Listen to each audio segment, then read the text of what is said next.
ஒரு சில களிமா சொன்னவர்கள் உண்மையிலே பெண்களுடைய வாழ்க்கையை வச்சு பெண்களை சீரழிக்கிற வேலையை செய்கிறானுங்கள். எங்கடவங்க வெக்கமா இருக்குது. அஸ்ஸலாமு அலைக்கும் வரஹ்மத்துல்லாஹி வபரகாத்துஹு. அன்பார்ந்த சகோதரர்களே, இது உண்மையிலே கவலைக்குரிய விடயம். ஏன்னு கேட்டால் சில நேரங்களில் இந்த மாதிரியும் பேசுவதற்காக வைக்கின்றார்கள். காரணம் என்னன்னு கேட்டால், எங்களுடைய ரவுஃப் ஹக்கீம் அவர்கள் கடந்த நாட்களாக கனடா நாட்டுக்கு விஜயம் செய்திருந்தார். அவரை வரவேற்றிருக்கலாம், இல்லைன்னு சொன்னால் அவர் தானாக போயிருக்கலாம். அது அவருடைய பர்சனல். இப்போ எனக்கு கூட ரவுஃப் ஹக்கீம் அவர்களுடைய அரசியலில் கருத்து முரண்பாடுகள் இருந்தாலும், நாங்கள் ஒரு தனி மனிதனை தாக்குவதோ இல்லை என்று சொன்னால் ஒரு பெண்களை தாக்குவதோ இது ஒரு பிழையான கூற்று. உண்மையிலே இது ஒரு கேடு கெட்டத்தனம். ஒரு முஸ்லிம்கள், உண்மையான முஸ்லிம்கள், உண்மையான தாய் தந்தையருக்கு பிறந்திருந்தா இந்த மாதிரி கேவலம் கெட்ட வேலை செஞ்சிருக்க மாட்டாங்க. இப்ப நீங்கள யோசிப்பீங்க, அப்படி என்னத்தாப்பா நடந்துச்சு? நான் சொல்றேன், ரவுஃப் ஹக்கீம் அவர்கள் கனடாவுக்கு போயிருக்கிறாரு. கனடாவுக்கு போய் அங்கே இப்போ ஸ்னோ நிறைய கொட்டுது. அந்த ஸ்னோவில் இருந்து ஒரு ஃபோட்டோ ஒன்று எடுத்திருக்கிறார். அந்த ஃபோட்டோவை வச்சு ஒரு டான்ஸ் ஆர்டிஃபிஷியல் இன்டெலிஜென்ட்ல போட்டு ஒரு வீடியோவை செஞ்சிருக்கிறாங்க. அது பிரச்சனை இல்லை. ஆனால் இன்றைக்கு இந்த கனடாக்கு போன ரவுஃப் ஹக்கீம் அவர்களுக்கு கௌரவித்து அவர்களுக்கு ஒரு ஃபங்க்ஷன் ஒன்று அரேஞ்ச் பண்ணி அந்த ஃபங்க்ஷனுக்கு தமிழ் சகோதரர்கள், சகோதரிகள், முஸ்லிம் எல்லோரும் போய் அவரை கௌரவித்து வரவேற்றிருக்கிறாங்க. அது அரசியல். ஆனால் அரசியல் கருத்துக்களை அரசியல் கருத்து மூலமாக தான் பேச வேண்டுமே தவிர, அந்த போன ரவுஃப் ஹக்கீம் அவர்களோடு சேர்ந்து போட்டோ எடுத்த பெண்களை, அப்பாவி அந்த சகோதரியை கேவலப்படுத்துறீங்களடா. உங்களோட தாத்தா தங்கச்சியை வச்சு இப்படி செய்வீங்களா? நாங்கள் கேட்குறோம். இல்லாட்டி உங்களோட மனைவியை வச்சு இந்த மாதிரி ஒரு ஆளோட சேர்ந்து ஆடுற மாதிரி செய்வீங்களா என்று கேட்க தோணுது. இப்போ நீங்கள் கேட்பீங்க, அப்படி என்னத்தான் அவங்க செஞ்சிட்டாங்கன்னு கேட்பீங்க. படு கேவலமான ஒரு வேலையை தான் செஞ்சிருக்கிறாங்க. இதை கொஞ்சம் பாருங்க.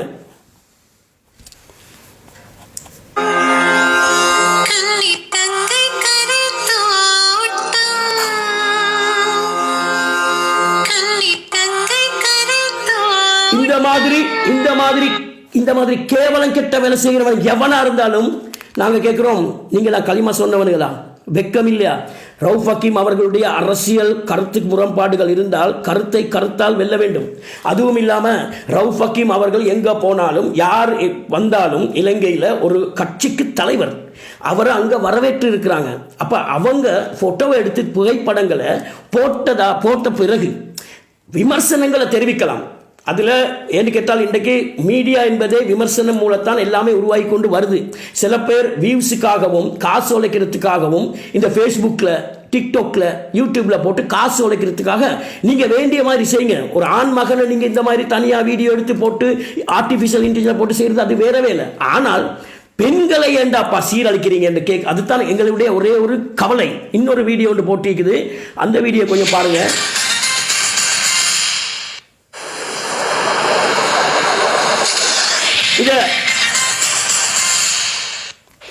இந்த வீடியோ போடுறதுக்கே வெக்கமா இருக்குது.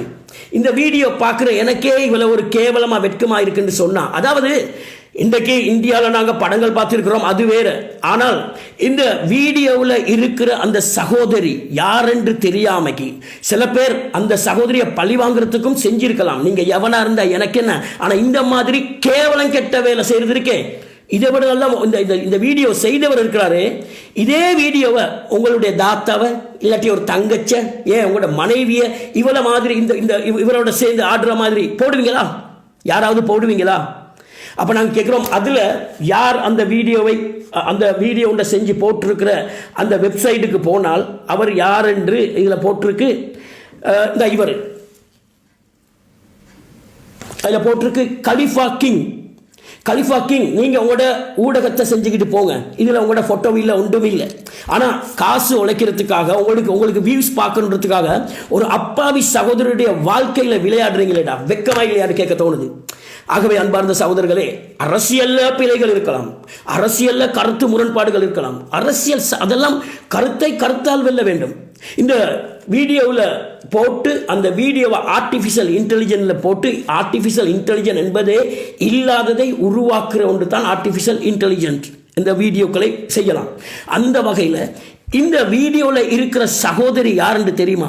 உங்களுக்கு தெரியுமா? இந்த வீடியோ செஞ்சவர்களுக்கு நான் கேட்கிறோம், இந்த வீடியோவுக்கு விமர்சனம் கேவலமா தெரிவிக்கிறவங்களுக்கும் நாங்க கேட்கிறோம், ரவுஃப் ஹக்கீம் அவர்களை பத்தி நீங்க பேசுங்க. அவர் அரசியல், அதாவது விமர்சனங்களை தாண்டி வந்தவர்.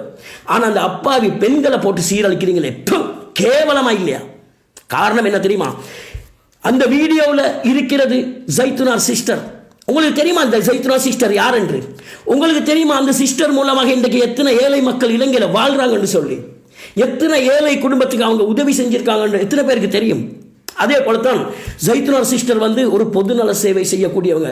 இலங்கையில் மக்களுக்கு, ஏழை மக்களுக்கு தேடி தேடி நிறைய உதவிகளை செஞ்சவங்களை இந்த மாதிரி கேவலப்படுத்துறது இருக்கே, அதை விட நல்ல நீங்களாம் உங்களோட வீட்டில் உள்ள யாராவது தாத்த தங்கச்சி இந்த மாதிரி போட்டு ஆட வச்சு உங்களோட ஃபேஸ்புக்கில் போட்டு ப்ரமோட் பண்ணுறது. ஆனால் அந்த சகோதரி உண்மையிலே இதுக்கு ஒரு சட்ட நடவடிக்கை எடுக்க வேண்டும். யார் இந்த வீடியோ போட்டது? இந்த வீடியோவில் இன்னும் பல ஃபேஸ்புக்கில் எங்கள்கிட்ட டீட்டெயில்ஸ் இருக்குது. அந்த டீட்டெயிலில் ஒருத்தர் 2 தண்ட பிள்ளையாருக்கும் ப்ரொஃபைல் ஃபோட்டோவில் போட்டிருக்கிறாரு. உண்மையிலே அன்பார்ந்த சகோதரர்களை, இந்த மாதிரி கேவலம் கெட்ட வேலை செய்ய வேண்டாம். நீங்கள் ஃபோட்டோக்களை போடுங்க, ரவுஃப் ஹக்கீமோட சகோதரிகள் இருக்கிறாங்க, இந்த ஃபோட்டோவை போடுங்க, அதில் பிரச்சனை இல்லை. ஆனால் இந்த மாதிரி ஆர்டிஃபிஷியல் இன்டெலிஜென்ஸ் இந்த மாதிரி வீடியோ போட்டு கேவலப்படுத்துறதுக்கு தானே நாளைக்கு உங்களோட பிள்ளைக்கும் இது நடக்கும். அல்லாஹ் தஆலா திருப்பி உங்களுக்கு கொடுப்பான். ஏன்னு கேட்டால் அந்த சகோதரி நான் பார்த்தேன், ஒரு வயசு ஒன்று வச்சிருந்தாங்க, சரியான மட்டும் கவலைப்பட்டிருக்கிறாங்க. நான் என்ன செய்ய? ரவுஃப் ஹக்கீம் கனடாக்கு வந்தார், வந்த இடத்துல நான் அவரை சந்திச்சு ஒரு ஃபோட்டோவை எடுத்தது தப்பா, ஏன் இப்படி சீரழிக்கிறாங்கன்னு சொல்லி அழுது கொண்டு எனக்கு ஒரு மெசேஜ் ஒன்று வச்சிருந்தாங்க. அதை பார்த்தோன்னே தான் எனக்கு கவலை வந்துச்சு. ஆனால் அந்த வீடியோ பார்த்தோன்னே இது மாதிரி யாருக்குமே செய்யக்கூடாது, யாருக்கும் நடக்கக்கூடாது. ஒரு அப்பாவியான அந்த சகோதரி அவங்க மட்டுமல்ல, அதில் எத்தனையோ தமிழ் சகோதரிகள் இதில் வெக்கப்படணும். என்ன தெரியுமா? இந்த மாதிரி வீடியோ போட்டு கேவலப்படுத்துறீங்களே. ரவுஃப் ஹக்கீம் அவர்கள் கனடாக்கு போயிருக்கிறாரு. கனடாக்கு அவரை வரவழைச்சு அவரை கௌரவித்து இருக்கிறாங்க. இது ஒரு பெருமை தான். ஆனால் இந்த மாதிரி போட்டோகளை எடுத்து ஆர்டிஃபிஷியல் இன்டெலிஜென்ஸ்ல போட்டு இந்த மாதிரி கேவலம் கெட்ட வேலை செய்யறதுக்கு தானே, இது மனுஷத்தன்மைக்கும் இல்லை. ஒரு களிமா சொன்ன ஒரு முஸ்லிம் இந்த மாதிரி வேலைகளை செய்ய மாட்டான். ஆகவே அன்பார்ந்த சகோதரர்களே, இந்த வீடியோக்களுக்கு போடுற விமர்சனங்களும் இந்த மாதிரி வீடியோக்களை தயவு செய்து நிறுத்துங்கள். இல்லையோ நாளைக்கு உங்களோட வீட்டிலையும் இது மாதிரி நடக்கும். இந்த மாதிரி உங்களோட போட்டோவை எடுத்து உங்களோட வீட்டில் யாராவது எடுத்து ஒன்றா ஆடுற மாதிரி யாருக்கும் செய்யலாம். அந்த மாதிரி கேவலம் கெட்ட வேலை செய்யறதுக்கு தானே கருத்தை கருத்தால் வெல்ல வேண்டும். அரசியல் டோக்கா இருந்தால் அரசியல் கருத்தை வெல்ல வேண்டும். ஆனால் இந்த மாதிரி ஒரு அப்பாவி சகோதரிகளை கேவலப்படுத்துறதுக்கு தானே, இது அல்லாஹ் மன்னிக்கவே மாட்டான். உண்மையில இந்த மாதிரி யாரும் செய்யக்கூடாது.